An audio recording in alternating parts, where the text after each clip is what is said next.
श्री कृष्ण जी कहते हैं, जो हो चुका है उसकी परवाह करना बंद करो, कुछ नया सोचो, नया करो और आगे बढ़ो। जो हो चुका अगर उसी में उलझे रहोगे तो आपका आज खराब हो जाएगा। मेरी इस बात को आप हल्के में ना लें। आप इतने समझदार हैं कि आप मेरी इस बात को अच्छे से समझ सकते हैं। अगर आप वाकई पीछे घटने वाली घटनाओं को दिन रात अपने दिल और दिमाग में दोहराते रहेंगे तो आगे कुछ नया करने का निर्णय नहीं ले पाएंगे। जानते हैं ऐसा क्यों होता है? ऐसा इसलिए होता है कि आपका दिमाग जब बुरी घटनाओं विचार से भरे होते हैं तो ये अच्छे और प्रेरक विचार पैदा नहीं कर पाते हैं और आप हर काम में असफल हो जाते हैं। इसलिए मेरी मानिए, जो हो चुका उसे भूलकर एक नई शुरुआत करें। मान लीजिए एक कमरे में किताबों का एक विशाल ढेर लगा दिया जाए और आपको एक विशेष किताब का नाम बताया जाए और उस किताब को उस कमरे में लगे विशाल ढेर में से ढूंढ कर लाने को कहा जाए, तो आपको कितना समय लगेगा? मुझे लगता है आपको बहुत समय लग जाएगा, है ना? लेकिन उन्हीं किताबों को करीने से बुक शेल्फ में रख दिया जाए तो आपको उस विशेष नाम वाली किताब को ढूंढने में बहुत ही कम समय लगेगा। मेरी इस बात से आप सहमत हैं कि नहीं? मुझे लगता है आप सहमत हैं। जिस तरह से किताबों की ढेर से कमरा भरा है, ठीक उसी तरह से हमारा दिमाग विचारों के ढेर से भरा हुआ है।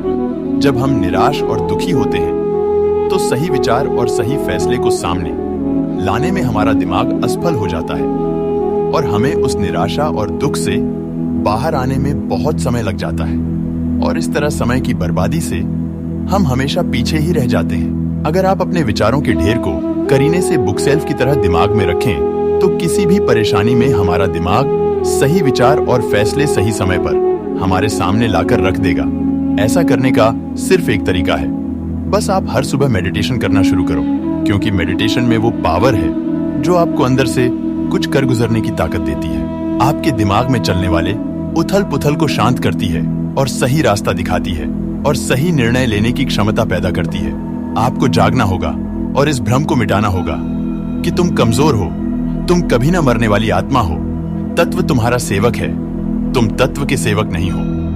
यदि आपकी परिस्थितियों पर अच्छी पकड़ है तो जहर उगलने वाला भी आपका कुछ नहीं बिगाड़ सकता। शिक्षा क्या है? क्या ये किताबों से मिलने वाली विद्या है? नहीं। क्या ये नाना प्रकार का ज्ञान है? नहीं, ये भी नहीं। जिस संयम के द्वारा इच्छा शक्ति का प्रवाह और विकास वश में लाया जाता है और वो फलदायक होता है, वो शिक्षा कहलाती है। अगर आप अपने जीवन और सफलता की डोर किसी और की उम्मीद पर छोड़ दिए हैं तो ये जीवन की सबसे बड़ी भूल है।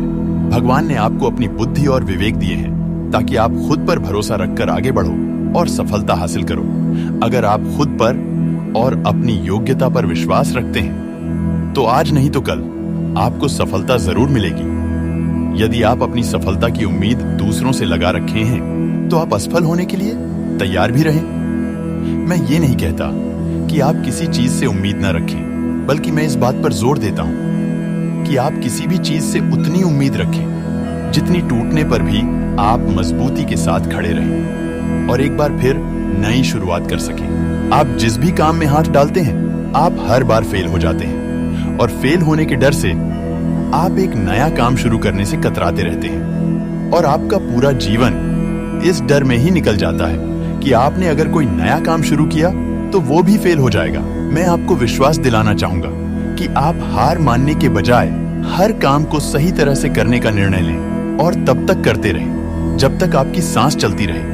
अगर आप इस तरह का निर्णय ले लेते हैं तो आप हारने के बाद भी एक विजेता कहलाते हैं। वो विजेता जो कभी हार नहीं माना, पूरा जीवन जीतने में लगा दिया। यदि आप हार के बाद इस डर से शुरुआत नहीं करते हैं कि आप एक बार फिर हार जाएंगे, तो आप ये मान लीजिए कि आप जिंदा होते हुए भी एक मरे हुए आदमी के समान हैं, जिससे एक नई शुरुआत की उम्मीद नहीं की जा सकती। यदि आप मेरी बात से सहमत हैं, तो आप किसी काम में बार बार फेल होने से डरे नहीं, बल्कि हर बार उस काम को सही तरह से करने की योजना बनाएं। फिर देखिए आपको हर काम में सफलता मिलेगी। अगर आप चाहते हैं कि आपका हृदय पवित्र हो और उसमें भगवान का वास हो, तो आपको बस ये करना है कि आप दूसरों की मदद करें।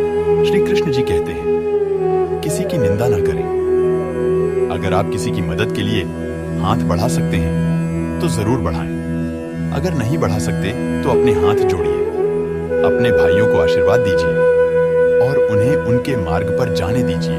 क्या आप गलती हो जाने पर खुद को कोसते हैं? यदि हाँ, तो बहुत बड़ी गलती कर रहे हैं। इस गलती का परिणाम ये है कि आपका पूरा जीवन बर्बाद हो जाएगा।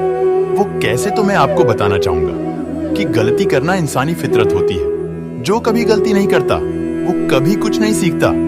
इसलिए आप गलती होने पर खुद को कोसने के बजाय आप अपनी गलती से सीख लेकर अपने जीवन को एक नई दिशा देने का प्रयास करें। आपका जीवन नए नए अनुभव के साथ आगे बढ़ेगा और आप जीवन के हर क्षेत्र में सफल होंगे। हम इतने नासमझ हो जाते हैं कि हम ऐसी ऐसी चीजों पर अपना समय और ऊर्जा बर्बाद करने लगते हैं जिस पर हमारा कोई हक नहीं होता है और हमारी नियंत्रण से बाहर होता है। अब आप सोचिए, यदि इसी तरह से फिजूल चीजों पर अपना समय और ऊर्जा बर्बाद करेंगे तो क्या आप सफल हो पाएंगे? नहीं ना। इसलिए आज आप ये संकल्प लें कि आप उन चीजों पर अपना समय और ऊर्जा बर्बाद नहीं करेंगे जो आपके हक में ना हो और आपके नियंत्रण से बाहर हो। आप अपना समय और ऊर्जा उस चीज को करने में लगाएं जो आपको आपके लक्ष्य तक पहुंचने में मदद करे। इस धरती पर राय और बुद्धि देने वालों की कमी नहीं है। आपको कदम कदम पर सिखाने वाले मिल जाएंगे।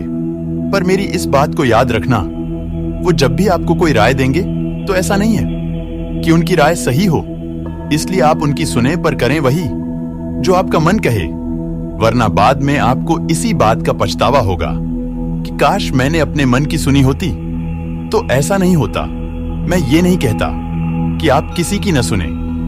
आप उन्हीं लोगों को ध्यान से सुने जो उस क्षेत्र में सफल हैं, जिस क्षेत्र में आप सफल होना चाहते हैं। क्योंकि जब कोई सफल व्यक्ति आपको कुछ सुनाएगा तो उसकी बातों में वो सच्चाई और स्पष्टता होगी जिसकी आपको सफल होने के लिए जीवन में जरूरत पड़ेगी। अगर आप इन बताए गए सभी विचारों को आप अच्छे से सुने और उन्हें आत्मसात कर लिए हैं तो सफलता के रास्ते में आने वाली कठिनाइयां कम हो जाएंगी और आप जोश के साथ आगे बढ़ते जाएंगे। ये मेरा आपसे वादा है।